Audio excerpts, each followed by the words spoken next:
Good evening, and thank you for joining us for the National Health Service Corps' 2012 webinar series. Tonight's webinar is Substance Abuse and Treatment, Crystal Methamphetamine 101, presented by Dr. Elizabeth Disney. Dr. Disney is the Associate Director of the Broadway Center for Addictions at Johns Hopkins Hospital and is also an Assistant Professor of Psychiatry at the Johns Hopkins University School of Medicine. She supervises the clinical services for the Broadway Center Clinic, which is the hospital's outpatient drug and alcohol treatment program located in the heart of East Baltimore, a medically underserved area. Dr. Disney received her Ph.D. in clinical and developmental psychology from the University of Minnesota and completed her postdoctoral training through the Johns Hopkins University School of Medicine. The goal of tonight's webinar are to increase comfort in diagnosing and treating and referring patients using crystal meth whom you may encounter in the health center environment. Learn how to separate the facts of methamphetamine use from the media-generated hype. NHSC is pleased to offer continuing education credits of 1.5 hours for all disciplines participating in this webinar. To receive credits, you must attend the full 1.5-hour session. We verify attendance by your answers to several polling questions. Once you respond to all the questions, your attendance will be noted. At the conclusion of the presentation, the operator will provide instructions on how to submit a question through the conference bridge line. You can also type a question on the screen at any time. We would appreciate it after the Q&A session if you would take a moment to fill out the webinar evaluation. This will help improve future sessions. Thank you again for joining the 2012 NHSC webinar series. We hope you find this webinar useful in providing service in your community. Now please welcome Dr. Elizabeth Disney. Hello, and welcome to everyone out there across the nation. This is a really new and different experience. I haven't given a lecture by webinar before, so I'm looking forward to the adventure. I understand all of you are pros, having come to several of these already, and I also just want to acknowledge your dedication for sitting through lectures in the evening after a long day of work. So I will do my best to make it as interesting for you as I can and to move as quickly as I can. And I generally like to take a lot of questions, so if folks have questions, I would like you to feel free to share them, because I think that will make it more interesting for you and for everyone else. So thank you, Barbara, for that really kind and lengthy introduction. It's a little bit embarrassing, but I appreciate it. And on the screen, you'll see my contact information. I'm happy to get emails or phone calls if people want to get in touch with me with questions they have after this presentation. And actually, probably the best way to get in touch with me is the email. So please take a note of that. And if this conference is anything like the other NHSC conferences, I'm sure you will all get copies of the presentation afterwards. So in case you fail to write it down or you lose the piece of paper, that can come. So let's get started. I've been doing this for years, talking about methamphetamine, educating about methamphetamine. And when I started, I would regularly encounter people who didn't know what it was or hadn't seen a patient with methamphetamine. That's no longer ever the case. So I'm assuming everybody here is pretty familiar with what it is. It's in the amphetamine stimulant class. That cocaine is also a stimulant. Amphetamines are a subset of stimulants. So that kind of gives you a sense of what its chemical cousins are. One of the things that makes it unique among drugs of abuse is the length of the time that a person is high after just one use. So as you can see on the screen, and it's hard not to be able to point, folks who are novice users can be high for 8 to 24 hours after first use. So you can see in areas of the country where it's modestly priced, this is a very good value for the dollar in terms of the length of the high that you get for the amount of money. And obviously it's taken off in the last few years, but it's not a new drug. This drug was first synthesized in 1919, and it didn't really take off until about the mid-'80s when someone came up with a way to make a smokable crystal that retained its chemical integrity when smoked. And so it's really similar to the way cocaine grew in society from, cocaine used to be just a drug that only a few people used. It was expensive. It was for the elite. And then somebody figured out how to make crack, and the market exploded. So we had kind of a similar story with methamphetamine where, once someone figured out how to make a smokable form, it really made it a lot more marketable. I'm sure everybody knows, especially now in the era of Breaking Bad, that this is a chemical you can make at home. And that's another thing that makes it unique. So a lot of our other major drugs of abuse, they have to be imported from outside the country. Heroin comes from very far away for the most part. But this is a drug that people are still capable of making at home. And the photos that I have on the screen there are some more kind of setups that, on the upper left, there's a setup in a cardboard box for making meth. On the kind of middle, I guess I would call that, you can see somebody's got a meth lab in the trunk of a car. There's more modern methods where people can literally make it in like basically a 2-liter bottle of soda. Well, not with the soda in it, but in the 2-liter bottle. So it's the labs have shrunk over time. The recipe, there's a couple different recipes. The ingredients for many of the recipes I've listed there. Sometimes that's worth, if you have a big problem, really educating patients about what goes into meth, because it's so basically disgusting. These are not chemicals you'd want to put into your body necessarily, like Drano or gun cleaner or brake cleaner. But the other point to be gleaned from looking at the ingredients there is how flammable they are, that they're really quite explosive. You notice that, let's see, what is that? Third from the bottom is anhydrous ammonia. That's the farm fertilizer that's also used as an ingredient in making bombs. So it gives you a sense of how volatile these meth labs can be when they go wrong. But almost every recipe has one thing in common, or actually every recipe has one thing in common, which is that they require pseudoephedrine or ephedrine, the stuff that's in cold tablets. And that's why Sudafed and the equivalent have been restricted nationally to try and cut down on the volume of meth labs. And that's been very successful, actually. So what I'd like to talk about first is usually everybody here is going to be, have seen meth patients, but I think that one of the things that's helpful in seeing meth patients and being successful with them is really understanding, as with any drug, why someone would use. That when we're sitting there, we're sitting in a consulting room across from a patient and they look horrible and their life is falling apart, you have part of your brain that wonders, well, why is this person doing this to themselves? Why can't they see it's destroying them? So I think it's helpful to really understand what the high is like in order to understand why people keep coming back again and again. Because it's not, it starts as a very rational behavior. It starts as something that's very, very, very rewarding. So I think that when we're encouraging people to consider sobriety, we need to really think about what we're asking them to give up and understand what a struggle that can be.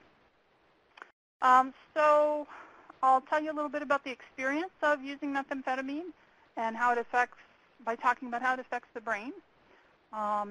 It affects 3 different major classes of neurotransmitter chemicals. And gosh, it's hard to gesture in this screen. So I want to do like a 1, 2, 3, but it's hard to do that. So I'm going to talk about 3 different classes of neurotransmitters. I'm going to talk about serotonin, I'm going to talk about dopamine, I'm going to talk about epinephrine, norepinephrine, because this drug is active on all of those different chemicals. So I'll talk about each one in turn, but as I'm talking about it, be thinking about how all these effects are happening at once. And so be trying to imagine what that's like to have all these effects going on in your brain and your experience at the same time. So the first thing that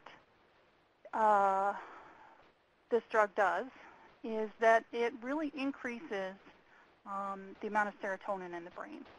And if you had to stereotype for what serotonin does in the brain, you'd stereotype it as kind of like being responsible for our feeling of well-being in the universe.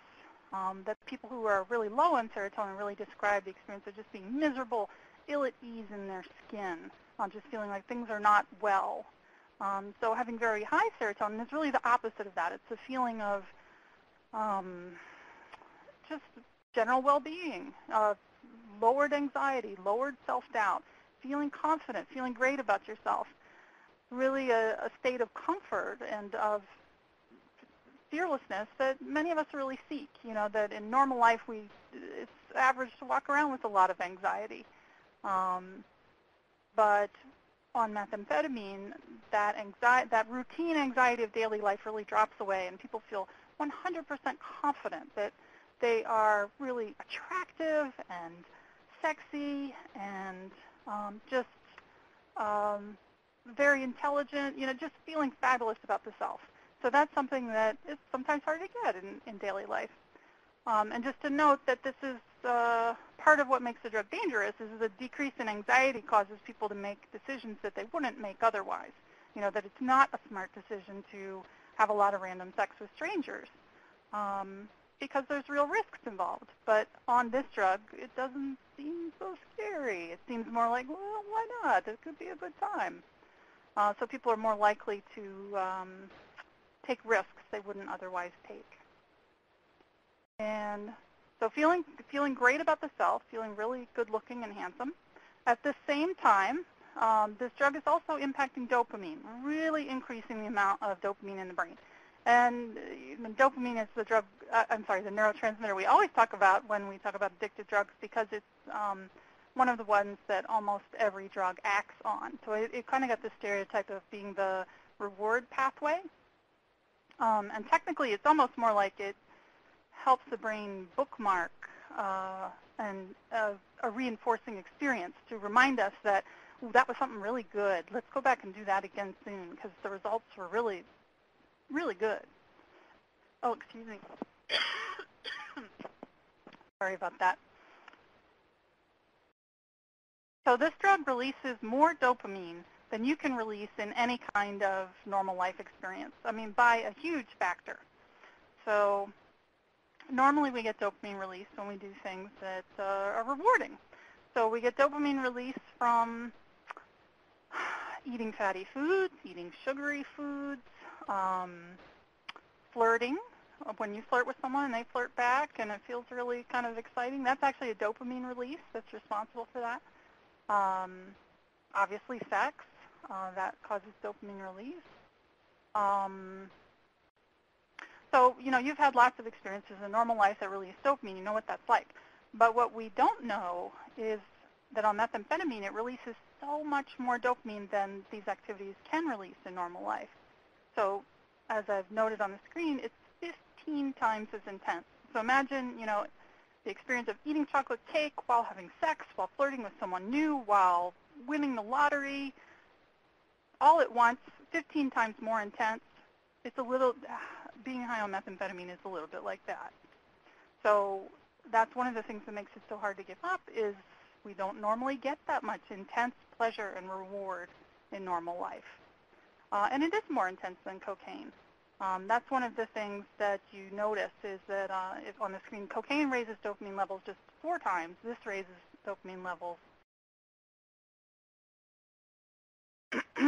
This is probably one of the reasons why this drug leads to users report kind of a hypersexuality at times. You know, increased interest in sex, increased desire, responsiveness, it's more pleasurable. They're probably recognizing that increased dopamine reminds them of their sexual experiences. So increased serotonin, feeling reduced anxiety, feeling great about the self, increased dopamine, feeling intense pleasure, and then at the same time, the effect on the third system, adrenaline, noradrenaline, or also known as epinephrine, norepinephrine. This is our fight or flight system.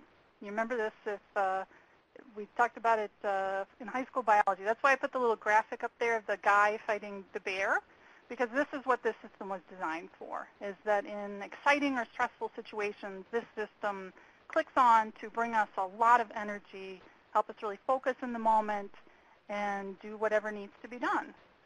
It decreases our, other drives, so it decreases the drive for sleep, it decreases the drive for food, it even decreases, if you're feeling thirst, you won't even notice it so much. So it gives you a very intense, focused, kind of get things done state of mind. And it also even decreases your sensitivity to pain. So that's one of the reasons, people are already on this drug in a very sort of hypersexual state. Sometimes they get into having so much sex that they injure themselves. There have been men who masturbated until they literally took the skin off of their penis because they didn't feel it. They were so focused, they were so energized, they were feeling so much pleasure that they didn't realize they were actually hurting themselves. And some of the other effects that come along with turning on this system, the adrenaline noradrenaline system, is decreasing immune function because, trying to use all your energy right here, right now, not worry about what's going to happen 10 years down the road. So that makes the person more vulnerable to infection. And also, this is why the side effects of this system being turned on are also why you see, and I apologize for the colloquial term, but this is what users will call it, crystal dick, meaning difficulty getting an erection after amphetamine. And that comes from this system. Actually, it kind of constricts the peripheral small blood vessels, so like your little blood vessels in your, in your fingers, your feet. Think about when you're in a fear-inducing situation, you tend to have cold hands. The little blood vessels in the penis are also peripheral blood vessels, so they're constricted, so you can't get good blood flow, so therefore folks have trouble with getting erections. And this is why people then start to mix this drug with Viagra and other similar drugs in an attempt to override those effects. And it's obviously not a good idea and kind of dangerous to be mixing these drugs that both have pretty widespread effects on the cardiac system. So that's the description of the experience of being high on meth. So remember, feeling great about the self, feeling a profound sense of well-being, at the same time as you're feeling intense physical pleasure, more intense than you ever experienced in normal life, at the same time as you have this huge surge of energy that allows you to get things done and just focus on being in the moment. You're so energized. This is a state that a lot of us would really love to experience. And this is a state that makes it very difficult to walk away from. So I think when we're asking people or suggesting to people that they consider moving towards sobriety, we do have to really reckon with that we're asking them to give up something that's been, in many ways, a very positive experience or a very rewarding experience. So I think that that's helpful in working with folks. Sometimes people like to know all the technical details about how this is going on.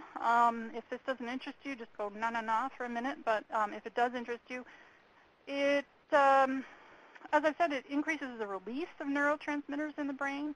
Another thing that makes it unique is it also blocks their reuptake.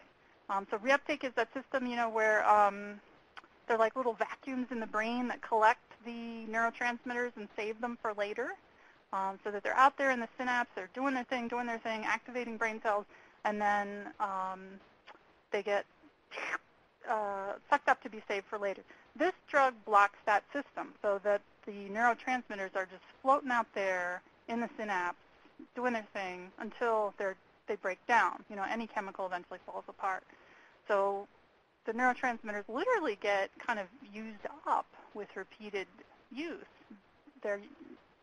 They're loose in the brain until they're no longer until they are no longer basically the same chemical. And at the same time as it's blocking reuptake, this drug is also blocking the action of an enzyme that is kind of like the extra, check and balance system. So if the reuptake system doesn't get the neurotransmitters, there are enzymes that also help break them down. This drug also blocks the activity of that enzyme. So this is the reason why, the neurotransmitters get used up. they're used until they no longer exist rather than being conserved in any way. This is why you crash so hard from this drug, especially when you're a new user. That the first basically 2 weeks after using are very miserable because all the energy that your body used to get you high, you have to reconstruct all those drugs. It takes the brain a while to bring those neurotransmitters back to the normal levels. So that's why people feel so miserable for 2 weeks. And it is worth reminding people that, okay, you're going to feel horrible for 2 weeks, but don't think that you're going to get stuck feeling like this permanently. This is just, you will feel better after 2 weeks. It's a temporary thing. Of course, there is evidence that if you keep doing this over time, systems get altered, that it's toxic to both serotonin and dopamine-releasing neurons, and there are studies now showing a link with later Parkinson's in life, which, as you remember, so a person can't keep doing this indefinitely with impunity. This graphic basically just shows you what I already told you, which is that dopamine goes down in the brain of a methamphetamine user, that over time abusing the dopamine system causes it to downregulate, so you're no longer getting as much dopamine, and that is not a good experience. You do not want to downregulate your dopamine system because dopamine is what gives us pleasure. It gives us the normal little pleasures of daily life. Like after this, I have a box of chocolates, and I'm going to eat some chocolates, and I'm really looking forward to that. If I had no dopamine going in my system, I would eat the chocolates, and they would do nothing for me. They would just be like, I might as well be chewing an eraser, like for the amount of pleasure it would bring me. So that's why when people are in this crash where they have very little of some key neurotransmitters, they're so miserable that, really nothing helps them enjoy life or feel better. Next slide just makes the same point again in a different graphic way, but also makes the point that, I'm oversimplifying a little bit here. I'm talking about some of the most salient effects of these neurotransmitters, but they're doing lots of other things in the brain. So when you decrease dopamine, you're also slowing your motor reactions. You're also impacting your memory. I mean, I'm sure you know that there's no neurotransmitter that just does one thing in the brain. They're all really complex. But this slide is really important because it has some good news on it. And this is something that I do like to share with patients, which is that while repeated use of methamphetamine over time does downregulate the dopamine system, there is evidence that if you keep, if you hang on to your sobriety, if you really commit to sobriety and hang on to it over time, you're going to get that back. So if you can look on the screen, you see at the top there's a normal brain, and the closer to the red end of the spectrum indicates more, and the closer to the blue and purple end of the spectrum in the picture indicates less. So you can see normal control's got a nice amount of dopamine there in the center of the brain, and then somebody who's just been sober for 1 month off methamphetamine with a substantial history of abuse is almost, you can see, much reduced density of methamphetamine, of dopamine. But then when you go down to the scan at the bottom, it's sort of a good news, bad news situation. And the good news is you can compare and see that it looks more similar to the top brain. So this is somebody who got their, or these are people who get their dopamine back. The bad news is that you can see that this is folks who are abstinent for 2 years, which is no joke. It's not easy to put 2 years of sobriety together. So I think that that's one of the things that makes this drug particularly difficult to quit is that, that it's very, very hard to get to your first month of sobriety. And you can see that the first month is pretty unrewarding, and that the rewards come long term. So I think it's important to just reassure patients that the rewards are coming, and that their brain isn't, sometimes people have this fear that they've broken their brain, and I like to tell people that recovery is possible. I think that's an important message. So in general, educating people about the what we call the post-acute withdrawal syndrome, or basically the way you feel when you are coming back from a crash, I think it's really important because you want people to understand that they feel awful at the beginning of their attempted sobriety, but it's temporary. It is going to get better. So some of the things that I think I skipped a slide. I did. So some of the things that we see are first, they're miserable emotionally. So severe depression, severe anxiety, particularly a social anxiety where people have trouble going outside. They just feel like everybody is talking about them in a negative way. People don't like them. Even going to the grocery store can be kind of stressful. Imagine trying to go to drug treatment groups or 12-step meetings. Make it difficult. Irritability, vulnerability to getting involved in domestic violence incidents, decreased interest in sex. To the degree that this drug really increases your interest in sex, then when you crash, it decreases your interest in sex. And I've had men say to me that they're worried that they're never going to want to have sex again. And so it's good to be able to reassure folks that, yes, this is going to come back. You are going to be interested in sex again. Give it some time. Likewise, sleep also tends to improve with time. So this can last 30 days. This can last 90 days. It lasts for a while. So it's good for patients to be aware. There's also cognitive functioning impairments. And again, if patients are concerned or comment on this, it's also worthwhile just educating them that these are probably temporary, because they're so anxious and so miserable in this crash period. One of the things that they often are stressing about is worrying, oh, have I permanently damaged my brain? Maybe I'm never, you'll see them kind of groping for words that they know. It can be a little bit heartbreaking. And so it's good to be able to remind and reassure them that, this is just what happens in the first month to 3 months, and it will get better. So what we know from lab studies are decreased ability to pay attention, decreased ability to learn and remember new things, decreased ability to plan ahead and organize, and decreased ability to control impulsiveness. And just to pause for a minute and observe that, these are all qualities that people really need in order to do well in recovery. We need you to be able to pay attention in group, learn new strategies for controlling emotions, learn how to plan ahead to avoid dangerous, drug-soaked situations, and learn how to control impulsiveness so that when you first think, man, I should really get high, that's not the thought that you go and act on. So I think it's particularly diabolical that this drug impairs those abilities. And my empathy for people that are working on their sobriety from this drug.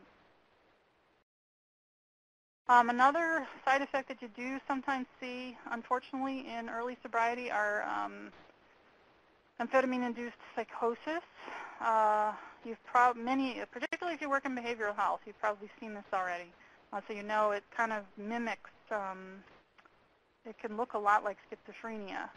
And really, there's no clear, someone always puts up their hand in the conference and asks, how can I clearly differentiate one from another? And the answer is you really can't. You just got to kind of wait it out and see whether it gets better.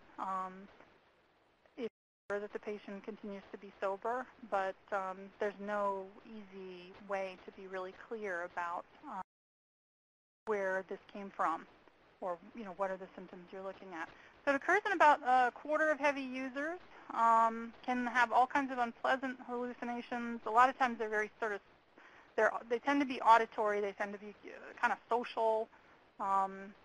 If we were all having an auditory hallucination right now, that would be similar to one that someone might have in meth, on meth, or even, unfortunately, sober.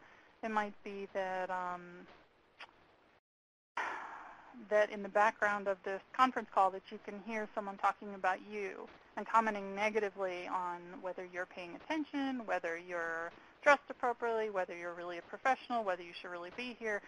Just like crazy, unpleasant, difficult thoughts that become like a commentary. So really miserable for patients. And unfortunately, if someone has abused meth long enough, sometimes this can be a permanent condition. So I like to warn patients when they start developing auditory hallucinations or any kind of hallucinations that that's really a sign that the good times are starting to end, and that the likelihood of increased possibly long-term or serious and really unpleasant side effects is starting to increase. Really a good reminder that this is a time to start thinking about sobriety. Once the patient does have these symptoms long-term, I don't tend to really want to necessarily keep reinforcing the connection with methamphetamine just because of the really wretched guilt that patients often suffer. Really have trouble letting go, saying, I did this to myself, and it can become almost like a suicidal rumination, that guilt really makes the suffering of having an unpleasant psychotic experience. That's not something that I'll tend to want them to dwell on. It's much better to just accept that, this is part of life experience. Lots of people cope successfully with it. There are medications that can help with it, and let's work on improving that experience. I sometimes get the question of, can you overdose? Yeah, you can. It's not very frequent. It's about not that different from overdosing on cocaine. So you can compare in your mind. You don't hear about people doing that very often. So it can happen. It's not very likely. If you do overdose, the way you will go, what it looks like is you'll have seizures, you'll have a stroke, you'll have a heart attack, you'll have a cardiac arrhythmia. Really the best advice that I give to patients, if they're still actively using, they're not willing to stop, what I will encourage them to do is to make sure you don't mix downers and uppers. I mean, the research and the evidence is really clear that that's the pathway to increasing your risk for death. It's drugs that have opposite effects. So if you're doing uppers, just stick to uppers. Don't combine them with drugs that help you relax. And, like anyone else, if you have unusual new onset chest pain, even if you're high, you should still go to the emergency room. So how does meth affect the body? Obviously, I probably won't have to spend a long time telling you that it's not well. You all have seen patients whose bodies are negatively affected by this. These are some slides that Sheriff's Department collected a couple of years ago to just help educate the public about the effects of meth over time. And this is all available for free on the web if you need anything to help do public awareness campaigns in your clinic. This just gives you a sense of how exhausting and how aging for the body this drug can be. What are you looking at? So just to talk a little bit about, what's causing this dramatic difference. So here on the upper left, well, actually, it's more clear here on the upper right. This gentleman with the mustache and the beard. I don't know if you can see my pointer. When you look at him, 1999, he has a fairly symmetrical face. When you look at him in 2004, you can see his face is much more lopsided. This can reflect the impact of little mini strokes that he may or may not have any awareness that he had. When you see that kind of asymmetry. I mean, obviously, this is not my patient. I've never met this man, so I'm just guessing, but just kind of showing you what you might be looking at. Also, extreme weight loss. As I said, patients are not hungry at all when they're high, so they tend to lose weight. It's probably clearest in the gentleman on the bottom left. He's a much more kind of like a healthy weight on the left, and then 2 years later, more skeletal looking. What else do I want to comment? Oh, the skin rashes and the sores. Amphetamines make you pick at your skin. You get really obsessed with little imperfections. You get really, really, really interested in trying to smooth them out. So you can see, particularly among the two women that are represented here, you can see they were really just probably digging at their faces. And when you've downregulated your immune system, you also, you have more infection. These little picked at areas get infected more easily and stay infected for longer. Anything else I want? Well, and then also just the toxic effects of chemicals we're not even really aware of. I mean, these drugs are made in underground labs. They're not made by pharmaceutical companies, so a lot of them are contaminated with heavy metals and all kinds of stuff you don't necessarily want to put in your body. So that's kind of what you're looking at. This is a graphic that you can find on the web if you want to post it in your clinic. All you have to do is Google 10 years of meth use, and it'll turn up. These are arrest photos of the same woman over time, and they run kind of clockwise from the upper left-hand side. So the upper left-hand side is the oldest photo, and then you can see she ages over time. You can see even the tooth loss. And just really how meth affected her life. And my understanding is that this is someone who did pass away from the effects of her drug use. So I don't know if that's useful to you, but just in case. Let's see. So also talking about physical effects of meth, I did want to remember to say that whenever you're seeing a patient who has meth, remember to be thinking about HIV. This is very likely somebody who's having a lot more sex than they used to have, with a lot more people than they otherwise would, and so you always want to be thinking about STDs, and particularly HIV. So just some stats for you. In a study done at UCLA on men who have sex with men, that's what that MSM means, men who have sex with men. So they may or may not define themselves as gay, but they're having sex with men. Among meth users, the mean number of partners that those men had was 17 a month. And even among heterosexual women users, they still found over 2 months almost 8 sexual partners. So really substantially more than the average population. So you always want to be thinking about, is this someone you need to refer for testing for I'm going to skip that slide. That's actually not a concern people raise. I don't know if your curiosity is killing you. There used to be a myth that crystal was helpful for folks with HIV, and I'm really not hearing that anymore. I think we did finally kill that myth, thank goodness. I do get the question, sometimes people are just really wondering, why the close connection between sex and meth? Why are the patients so hypersexual? Why? So there's no one answer why. Like anything else, it's multifactorial. But as I've mentioned, this is a drug that increases sexual pleasure, increases libido. This is also a drug that decreases your anxiety.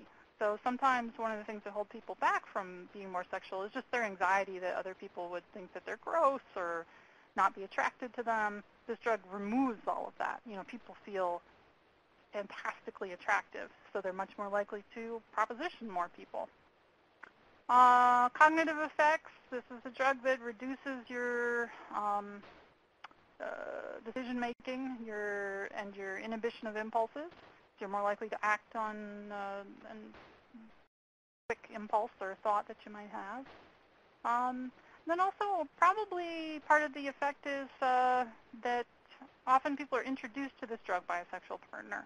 So in the context of sex, are told, that got to try this. This is going to be the best sex you ever had.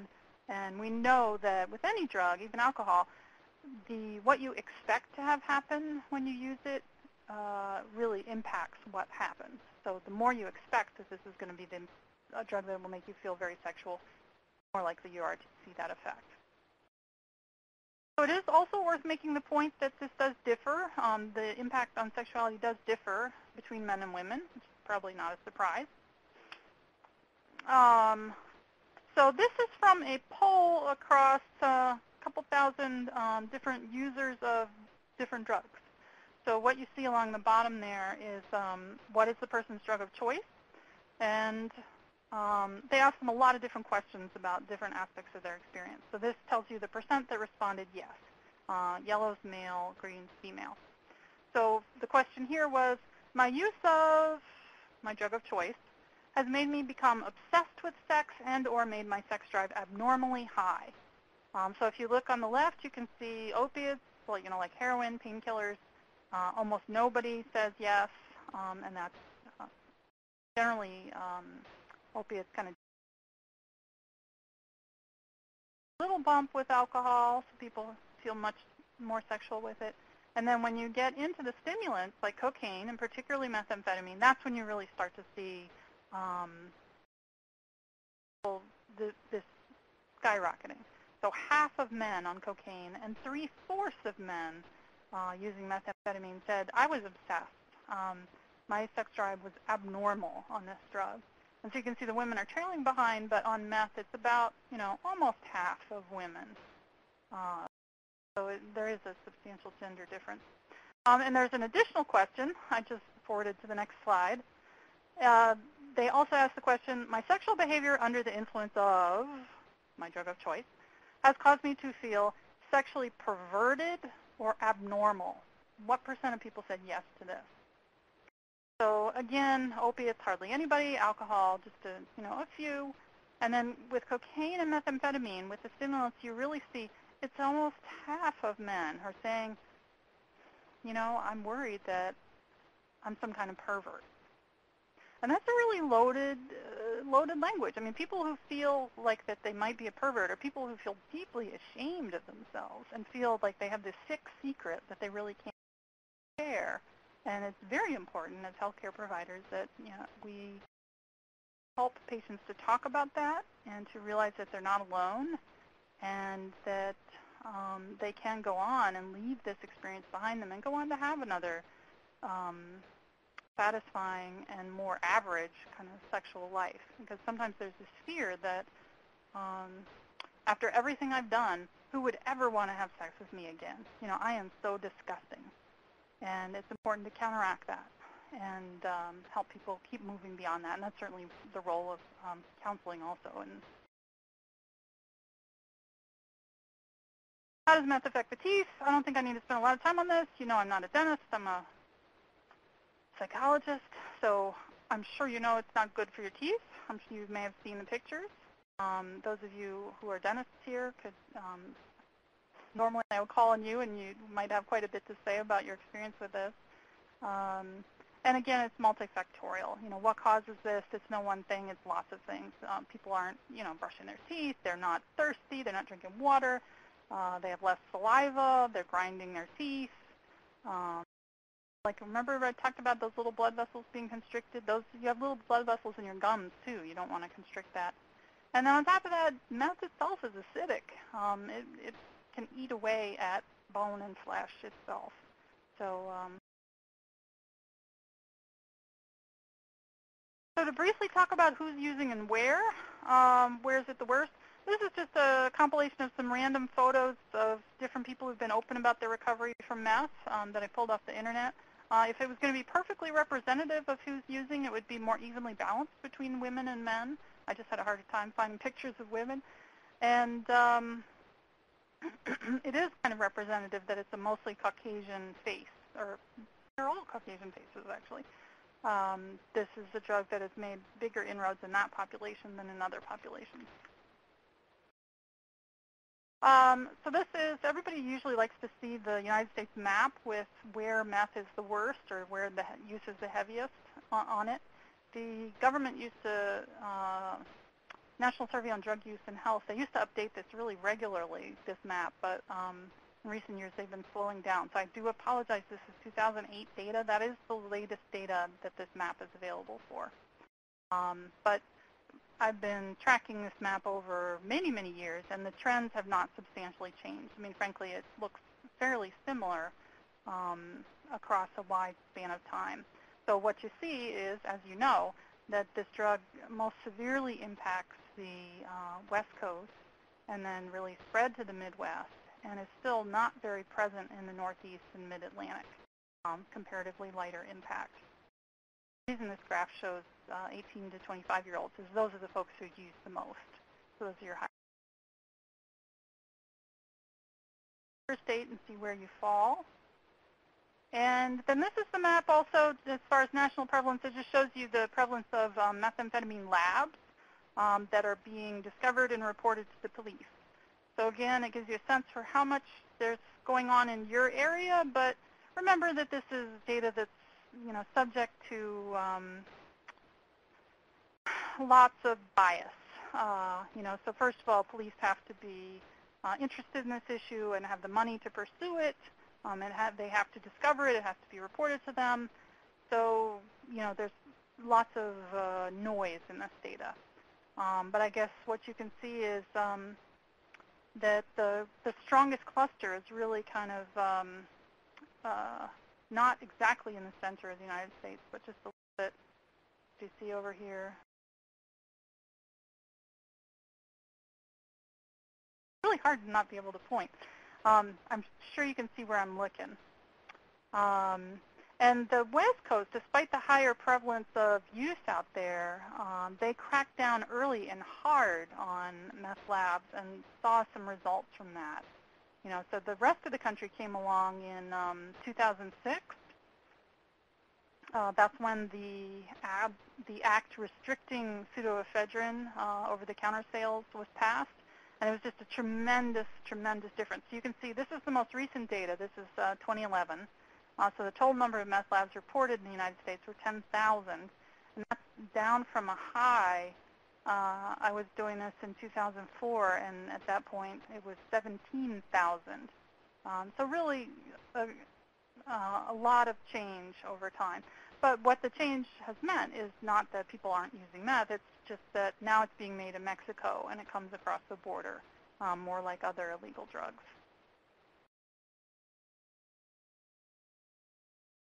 So for those of you who work with kids, I did want to remember to say a few words about the effects on children. And certainly I'm, again, probably not surprising you when I tell you it's not positive for unborn children. And that from everything that we know so far, it's really similar to prenatal crack cocaine exposure. So as you mentioned, remember from when we were talking about the impact of the drug on the different neurotransmitters, remember we talked about how it constricts the little blood vessels? You don't want to constrict blood vessels in pregnancy. That's helping supply the pregnancy with oxygen and nutrients. So when those blood vessels are constricted, naturally children tend to be born smaller overall. Lower birth weight, smaller global brain volume, which is actually indexes well with problems with attention and memory. So you don't want to have a small brain. Also higher rate of mortality, more likely premature. Those are also things really similar to crack exposure. One kind of caveat that I want to share is that we want to avoid becoming hysterical about crack exposure in pregnancy in the same way that we did, we want to avoid the hysteria in working with these moms and not copy the mistakes of the prenatal crack when that was an epidemic, sort of the way that was spun in both the science and the popular literature, I gotta say, the news media. That there was this kind of myth that prenatal crack exposure was going to lead to this race of horribly damaged children that were just going to devastate society. And I have to confess, I actually wrote one of those papers that put out that idea in the scientific literature, just looking at all the risk factors and all the concerns. And what we learned over time is that, let me go to my next slide, there's not some magical thing that happens before birth that permanently does incalculable, terrible damage. What really seems to, as the children exposed to crack have grown up, one of the things we've learned is that while it's certainly not good for children, that the more powerful factors are actually some of the factors that occur after birth. So the environment, that being born into a home where someone's using drugs in pregnancy is usually pretty good red flag for a couple of people who aren't really well prepared for parenthood. They're not necessarily in a great place in their lives right now. So the child arrives in that environment where, there's all kinds of other drug use that will be ongoing after birth, the chaos that comes with that, doctor visits, having lots of other mental health problems.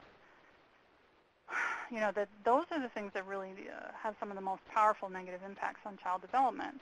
And so kids with prenatal drug exposure who are adopted into healthy homes tend to really do pretty much surprisingly great. And that it's the kids who are continuing to be exposed to all the problems of drug-using parents that struggle more. But it's not because they have some terrible permanent brain damage. That I think one of the reasons we want to get away from that idea is that it's kind of a hopeless idea. That's not helpful to parents and their kids to say, that your kid is permanently damaged. And frankly, the research shows that it's not that true either. So it's not a good concept to be spreading. One of the things that does make meth unique in working with it from a kid's perspective is that you can see children testing positive for meth as if they were using meth, when actually the only thing that's happening is they're absorbing it from their environment. And so here you got this photo here is a news photo of first responders going into a methamphetamine lab, and you can see that they're pulling out an infant who was living in that lab. And you can see that the first responders are wearing full-body hazmat gear, because that's what it takes to make sure that when you walk into a meth lab, you don't absorb it through your skin. And you can see, obviously, the infant has no protection whatsoever. So of children who are taken out of meth labs or homes where meth is being made, a very high percentage test as if they themselves were using. And they're absorbing it through the skin. The secondhand smoke, there's also, particles that fall. Smoke is just like dust particles in air. So the dust particles eventually, fall onto all the available surfaces in the home, the floor, the table, anything. And, kids are always going all around, putting their hands on everything, putting their mouths on everything. So they're picking it up that way. So even in homes, about 10% of homes where they're not making meth, but they're smoking it really heavily, you can see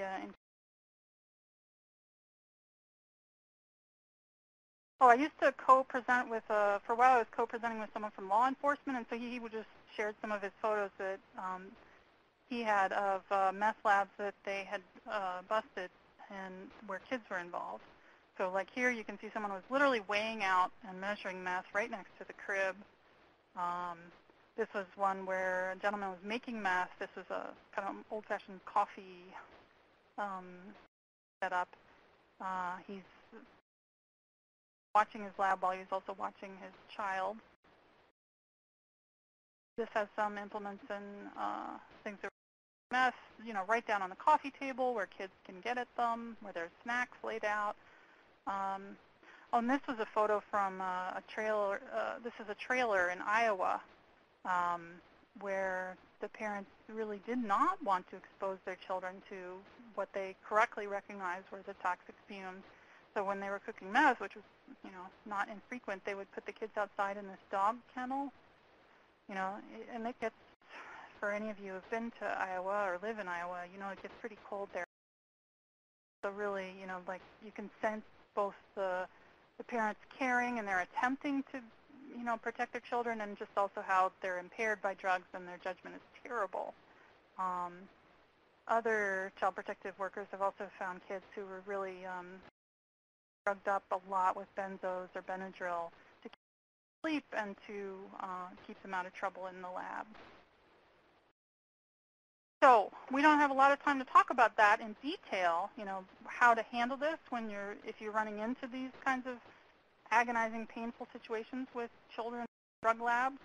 But I wanted to make sure you know about this very fine organization that was formed to address this issue and to help provide information and support and flowcharts, recommendations, best practices, training for anyone who's working in settings where they're running into kids in these kinds of.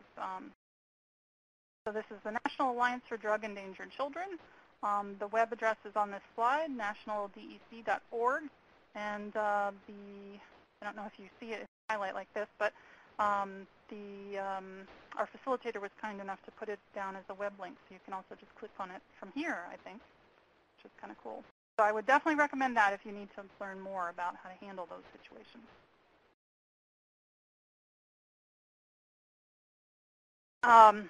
So I also want to make sure that we spend some time talking about what do we know about treating this problem, because that's actually the area that interests me the most. And the thing that's probably the most important thing to remember from what you heard tonight, if you only remember one thing from this whole lecture, please remember this, which is that recovery from this drug is really possible. That there used to be a myth that really circulated that, here's the myth. Meth users are untreatable. They only have 1 to 5% recovery rate. You still see this sometimes on TV. This is completely untrue. There's no data that support this. This is a statement that somebody just made up, I think, with the goal, they wanted to scare people away from using meth. But ultimately, this myth is really much more destructive than it is helpful because it says to people who have already used meth for the first time, your life is over. It's hopeless. Just give up. You're never going to get sobriety. And that is a really destructive and unhelpful and untrue message. So the good news is that recovery from this drug it's about the same rate as from any other drug, but it's really similar to using the other stimulant. It's similar to recovery from cocaine or crack. So if you've had experience with cocaine or crack users or family members who are cocaine or crack users, you know that it's not easy to get sobriety from this drug, but it's very possible. So it is important that, especially in our role as healthcare professionals where people look to us for, knowledge, that we are sharing that, yes, you absolutely can get sobriety from this drug. People can, they do, they get their lives back, they feel a lot better, because that's the truth. So what do we know works? The model that's most often recommended is called the matrix model. There's a ton of research about this particular model being effective for this drug. And it's nothing really bizarre or unusual. It's basically what a lot of drug treatment programs are doing already. So it's an IOP model, meaning intensive outpatient program. This isn't a drug where people need to go inpatient, and frankly, not that many people need to go inpatient at all, contrary to Hollywood myth. Most good drug treatment happens on an outpatient basis. So this is something that folks can do outpatient. Well, when I said it like that, it sounds like the inpatient drug treatment is bad. What I want to say about inpatient versus outpatient is that we use inpatient a lot less than families expect. That it's not the first thing you try with somebody with a serious drug problem. You only recommend inpatient if they repeatedly demonstrate that they can't get sobriety any other way. What you want to do is try an outpatient program first. What families or even patients expect.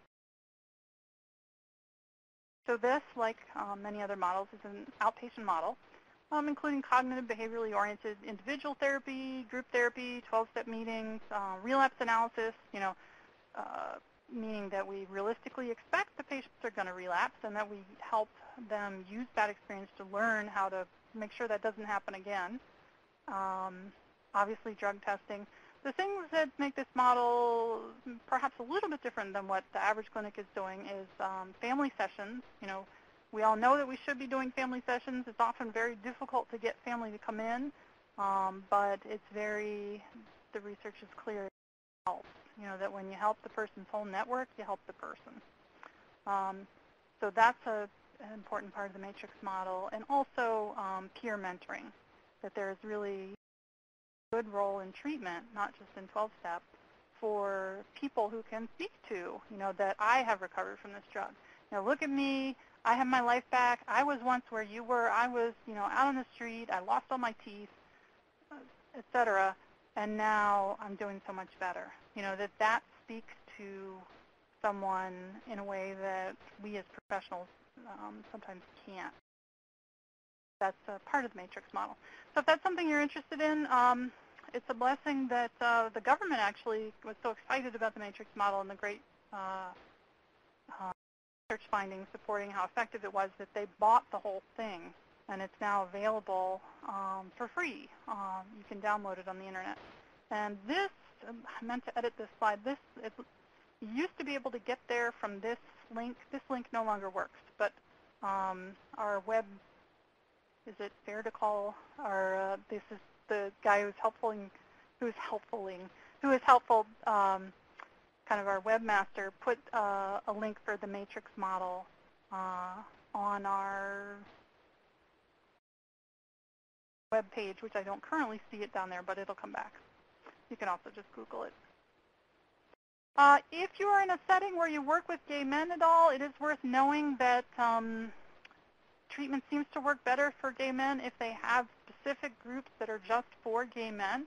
And the reason for this is because, as I mentioned before, there's so much sexual behavior that goes into this drug that if you don't feel comfortable talking about what's happening for you sexually, what's going on in your sexual life, if you don't feel comfortable talking about that in a mixed group, which many gay men do not, obviously,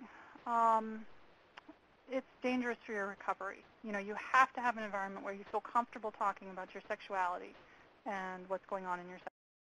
So we know that having a group specifically for gay men much more helpful than just trying to mix them into the general population as far as this drug is concerned. So UCLA has kindly made their treatment manual available. It's a very nice manual, and I've worked with and I've been very happy with it. Run any kind of group, I would recommend it out. And I don't have a listing recommending, you know, what you should do for your women methamphetamine users to talk about their sexuality, or your straight male methamphetamine users, because frankly there is no curriculum for that right now. Somebody really needs to tell you about it if there was one. And so maybe if you're looking for something to do, that would be a good project to take on. So even if you don't have specialized groups for if you're working with women who use meth populations, no matter who you're working with, you want to be sure that you're addressing sexual issues. You know, I think by this point you've hopefully been, you're really aware of the how closely sexual life and meth use become intertwined. So I'm most concerned when I'll ask people, you know, what % of the time that you're high do you have sex, and what % of the time that you have sex are you high? And I'm worried if it's half or more. That to me indicates that this is going to be a significant recovery and one that we really need to talk about. Also, sometimes people really start fantasizing or focusing on methamphetamine-oriented sex. So the sexual fantasies can start to revolve around drug imagery. Not unusual to see a patient who will have a fantasy he would use for masturbation of injecting. You know, like literally would imagine the needle going into his arm. Can't use my, it's hard to even see my arm on this camera. So is imagining the needle going into his arm, and that's the imagery he's using to bring himself to orgasm. Obviously that's a concern, you know, that if someone keeps fantasizing about that and masturbating to that imagery, it really reinforces the imagery in the brain. You know, it makes the link stronger. You know, this image is linked with pleasure and keeps it fresh. So one of the interventions, I think I'm jumping ahead to my next slide. Yeah, one of the interventions is really suggest that people stop masturbating to that imagery. You know, if they're doing that, there's always going to be other things that are also sexually arousing, and it's really better to focus on those things. And towards the goal, once the person sets the goal of sobriety, making sure that they're. And so the other part of that is, you know, helping the client to define what do you want your sexual life to look like? What do you think is safe and acceptable? It's not like we can hand out a ditto, you know, like that tells you. I'm a little long in the tooth, actually. We don't have a handout for like, here's what your healthy sex life should look like. Everybody should have a healthy sex life that looks exactly like this. You know, it's something that everyone has to define for themselves. So they have to define what they want their sex life to look like, with the one caveat that I've had lots of patients come in and say, you know what, I'm just quitting sex. I'm done with it. It's nothing but trouble. I'm just going to go without. And that's my plan for my sobriety. And I have to share that in my experience, that really doesn't work. You know, that we're all human beings have sexual lives, and if your goal is to never have sex again, probably not going to be able to live up to that. And it's better to plan to have sex that you feel good about, and not set yourself up for, you know, some kind of big binge type relapse where you're so frustrated with the lack of pleasure in your life that you go out and have exactly the kind of sex in dangerous places with dangerous people that you really don't. So helping people to define that for themselves, what's their goal, and also helping them explore, you know, and this is obviously a question more for therapy than for other professions, but if you ask somebody who's used crystal meth extensively, was sex better on crystal or off crystal? 100% of the time, they're going to say sex on crystal meth is so much better than sex sober. So that's a given. But what you can help them explore is, well, what made it so much better? You know, what was it? It can be different for everyone. What was it like? What was that about for you? You know, was it that you felt like you're doing something that's forbidden or exploring the dark side? Was it getting rid of your anxiety about being whoever you are as a sexual person? Was it getting to act on or act out themes that you previously thought would only ever be a fantasy? It can be helpful for the person to really try and put their finger on it. And the reason it's helpful is to explore whether, you know, maybe there's a safer way you can meet that need. You know, maybe you don't have to do what you have been doing, but you can think about other ways to go after that. So, talking about sexuality, very important.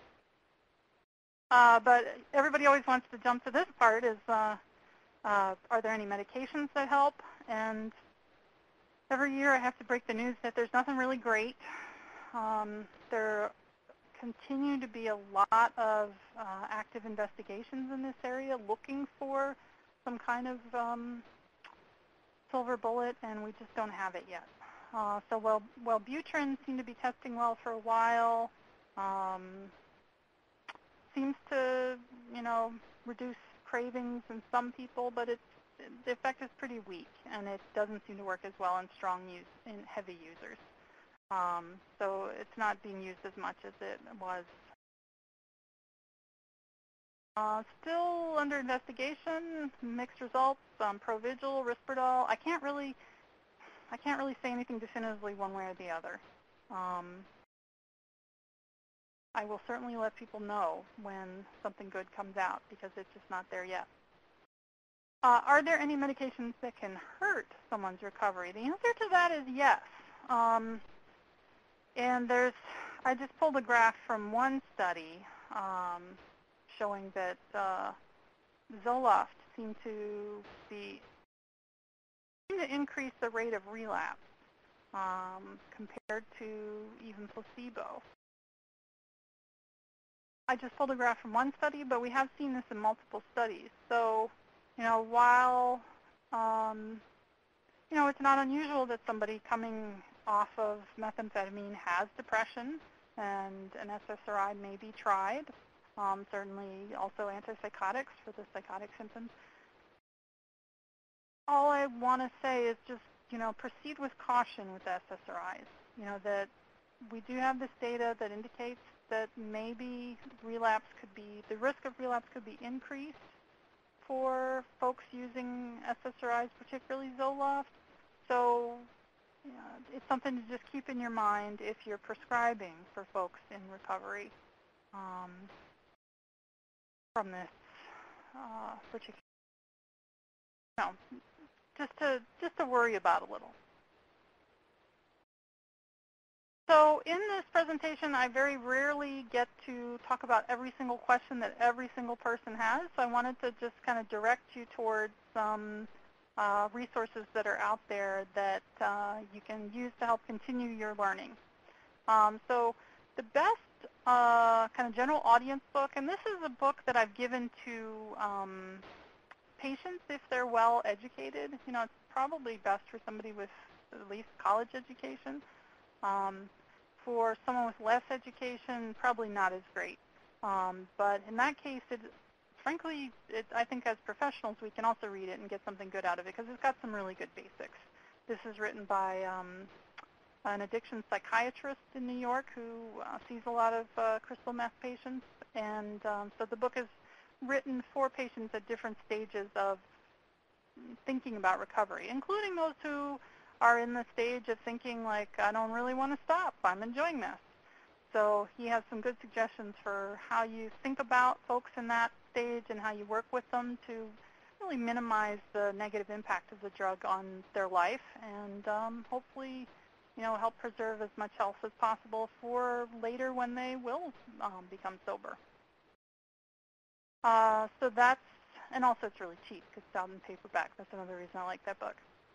As I mentioned before, if you are working as a drug treatment professional or working in a counseling setting with folks trying to get recovery, the Matrix model is available to you free online, and it's a blessing because originally it was only available through Hazelden and it cost hundreds of dollars, and it's really lovely that you can just get the whole thing for free now.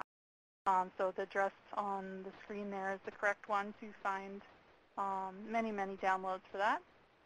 And then if you want an oldie but a goodie, the Center for Substance Abuse Treatment put out in '99 a guide to treatment for stimulant use disorders, so for both cocaine and methamphetamine.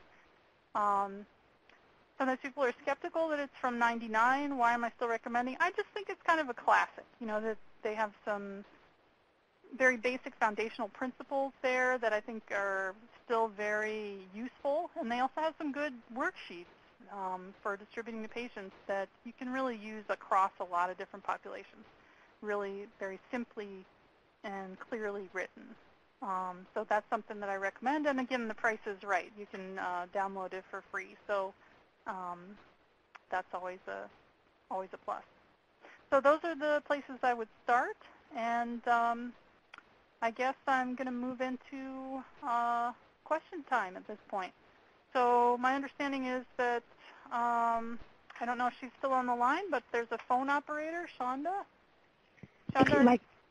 If you'd like to ask a question, press star, followed by the number 1. Great. And it looks like you can also type in comments on this little Q&A box. So if you want to type in a question there, you can do that. Some kind gentleman has just thanked me, so thank you. I appreciate that. Are there other questions or comments? There are no questions on the phone line. Ooh, somebody's got a question. Oh, I'm sorry.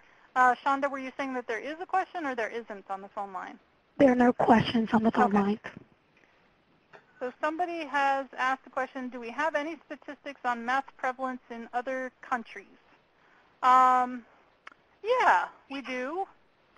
What I can tell you is that the other countries where it's most prevalent, it's the worst in Asia. This drug was originally discovered in Japan, and they actually really stockpiled it during World War II. They were giving it to kamikaze pilots. And then at the end of World War II, there was, Japan was in chaos when they lost the war, and people broke into the warehouses, and like a lot of the meth got out into the general population, and so they kicked off their meth-using epidemic as early as the 40s and early 50s. And so you can really see the worst and biggest impact, and a lot of good research on meth still comes out of Asia, and it's spread from Asia across. That's why it's entered, it started on the Pacific side of the United States, and I think that's one of the reasons it's moved, from that side toward the East Coast, is it's coming out of that area. So I hope that's helpful. There's another chat question. How would you address the sex in teens? Oh my goodness. Those of you who work with teenagers, I admire and salute you. You have a very difficult job. I guess it really,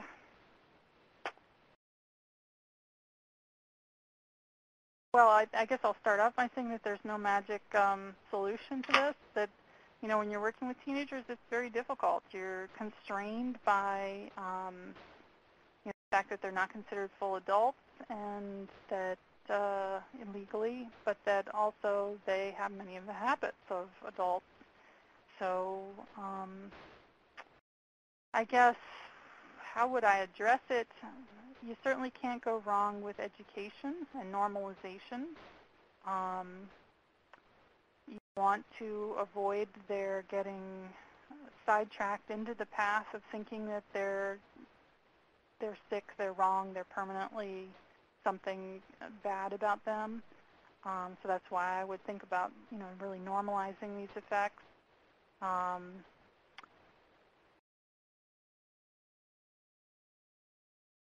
As far as prescribe, you know, I talked about discussing folks' sex life, and I work with an adult population, so certainly it's easier to talk about folks designing their own sex life when they are adults.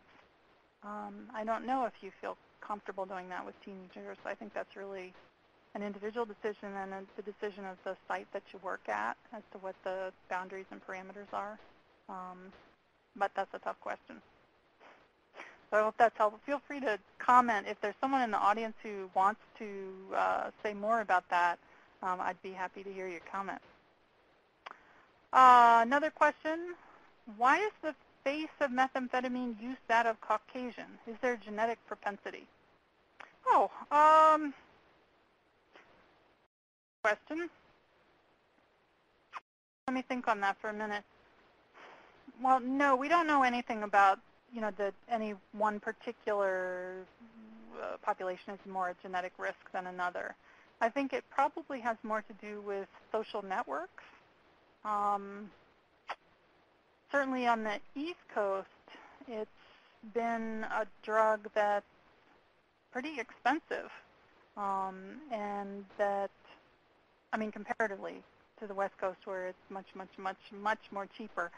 So I'm not sure why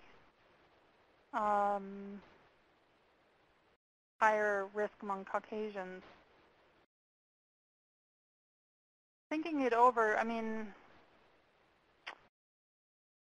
in general, I think alcohol use is even higher among Caucasians as well, contrary to some stereotypes. So I guess just social norms and social networks is what I would say. I'm sorry it's not a more satisfying answer. Let's see, another question. I have a patient who used to be a heavy user who now has end-stage renal failure, and I helped him with an opioid med for severe generalized pain. What would be another non-opioid med that you can recommend for meth-related pain? I don't know that I would specifically say it's meth-related pain. And I think that you're probably doing what's appropriate, which is treating the pain. And just because somebody has an addiction risk doesn't mean that we would never prescribe an addictive drug. I have seen patients be able to be successful when, you know, you make it clear to them that you're concerned, you know, that you don't want them to fall back into another addiction, that you can move from one substance to another, that the risk of cross-addiction is really real, and that's something they need to be very attentive and prepared for. And that if you have safeguards in place, it doesn't mean that you can't prescribe these drugs when they're appropriate. So that would be my answer to that question. Next question is, I have clients who come to the community mental health center where I work who have meth addiction. Would it be best to refer them to treatment rather than try to treat the depression, anxiety, etc.? I have tried to treat those symptoms while they're trying to get sober. Oh my gosh, great. I always think of it as a both and. You know, yes, if they're interested in stopping, a treatment center that can focus specifically on that is going to be a plus. But that doesn't mean that you need them to stop coming to therapy. They may need the additional therapy on top of whatever they're also doing. And also, frankly, I found sometimes that clients really want the security of continuing in mental health therapy at the same time as they're also doing some scary and difficult work in their substance abuse treatment program. So I don't think it's an either-or question. I think you can have both.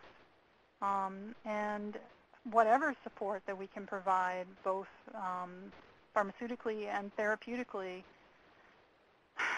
in helping people struggle through the depressive and anxious symptoms of recovery, more is better. That is very clear. So an additional comment, I think of the dual diagnosis theory. Yes, that applies. This is the same person who just made the previous comment, so that's certainly comment. Are there any other questions on the phone line? Again, that's star 1.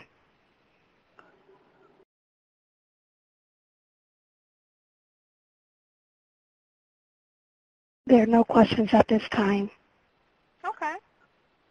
All right, Dr. Disney, we certainly like to thank you for presenting that important information, and would like to thank the NHSC webinar participants, and also be aware that you can download Dr. Disney's presentation under the presentation tab on your screen.